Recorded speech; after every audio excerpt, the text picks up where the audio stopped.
Hello YouTube and welcome to episode 7 of Chats with Phil. Today we're going to explore the exciting and dynamic story of Will and Grace. Hello, welcome sweet YouTube viewer. Welcome to my humble home. Please, would you like a gin, a tonic, tea, coffee? Jeeves, go and fetch our guests something to drink. Oh Lord, I'm being attacked by a weird yellow blob. Today we're going to discuss the humble topic of that Will and Grace show, that marvellous sitcom that was there in the late 90s, into the noughties. Oh, the noughties, such a fun time. This had 228 episodes, 10 seasons. It starred that go-getter lawyer homosexual fellow, with his flatmate Grace Adler designs. Marvellous, marvellous. And alongside them was Jack McFarland and Karen Walker, the recovering alcoholic, and that rather camp chap, Jack Walker. Oh look, that yellow duster again. This of course was one of the innovative shows because it was the first show to feature gay men in a sort of leading role. Prior to this, had you noticed the TV series of Golden Girls, they had a couple of episodes which dealt with the topic of homosexual relations, but hadn't dealt with it fully. Now television had its first open gay relationships live on television. Audience were astounded. They were shocked, bewildered. Sometimes people couldn't contain themselves. The cultural impact was awesome. The show did spin off certain spin-offs like the Karen Walker musical, Jack and Karen and the Electoral Special. And like I said, it had an interesting pilot episode which triggered a lot of the show's how it developed. It was interesting to note though that in the early seasons of the show, Will, the predominant lead character, played the whole being gay thing down quite a bit. And it was even more interesting to note that the casting for Will's part was initially, John Barrowman had been cast for it but didn't quite get the role, and then it was given to someone else. Again, an interesting balance in that sort of perspective.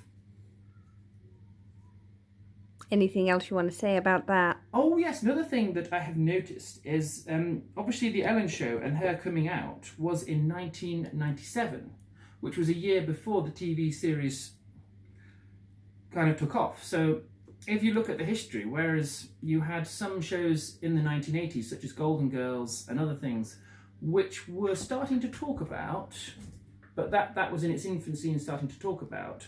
Once we get to the 90s, the change in perception of things was starting to happen. That sort of revolution was starting to occur. Anything else you wish to say?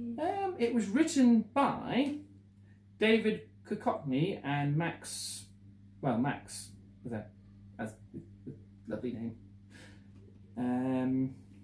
Don't drum. I'm just having a moment to think, that's all, quiet, contemplative moments, there's wonderful, quiet. Anything else you want to say? No, I think that kind of wraps it up for today. Are you all happy? Yes, thank you, viewers, for engaging in this wonderful experiment of mine. I hope you enjoy the cultural sophistication that I have brought to my cultural sophistication. It's a Pikachu with a lemon. Thank you, Miriam, for cultural sophistication. Also, anything you'd particularly like to say? What do you enjoy about Will and Grace? I had some very funny characters. It was very relatable humour. And what were the main themes? Main themes? Well, they were kind of America's attitudes towards gay people in general, because if you look in a lot of the episodes, you can kind of see, yes, there's the gay stereotype and I had an interesting theory, which was, do you know how in Othello, there's theories that in the Othello story, the character of Iago in some cases is a physical character, and in other cases is a manifestation of Othello's darker side or negative thoughts. And I have this interesting theory about Jack and Will Truman, in the sense that it's almost as if Jack is kind of Will's gay side. It's like a sort of gay devil's advocate, because there was a thing in one episode, I don't know the episode specifically, where his mother, when Jack and Will go to visit his mum, and she's like, she won't let Jack sit on the furniture, and you find out that in his background, in his backstory, obviously he had a troubling experience coming out to his family, so that's quite interesting. And Will's very neat, isn't he? He's got an obsession with neatness. In later series, you see how that affects one of his relationships, because he was very nitpicky with one of his later boyfriends, and that's why one of his later boyfriends, the cop guy, kind of left him. And you've also got the fact that you've got the contrast between the heterosexual dating that Grace undergoes and the homosexual dating that Will undergoes. You mean the fact that in one occasion we see Grace having a one-night stand with the guy she's frightened has a sixth toe, and realise how nitpicky Grace is? Mm-hmm.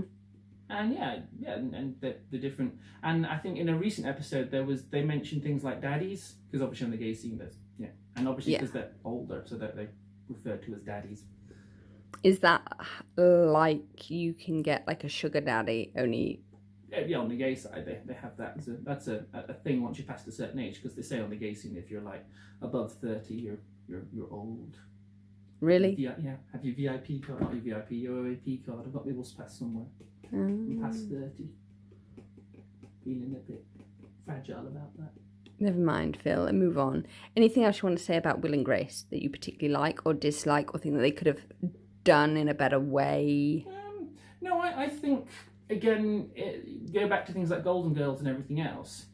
You can't really talk about changing it, because it was an interesting social commentary for the time. Things are always made of the time they're made in. And I think, like, for example, if you go back to Golden Girls and you look at the episode where they introduce a lesbian character, and the attitudes of the characters in that episode are reflecting the time that it's made in. And the same, you look at kind of Will and Grace, it's a society coming to terms with homosexuality, so it's representing people's views at the then time. So it's quite an interesting kind of social commentary. Anything else we wish to talk about? No, that's fine. You're going to poke me with the yellow stick thing? Is it the end of the episode? Oh god, she's going to kill me with that thing. I'm being waved at with a yellow blob. Okay, remember the goodbye intro. Oh, like and subscribe. This is Channel Annabella, hosted by your wonderful host, Philip Granger.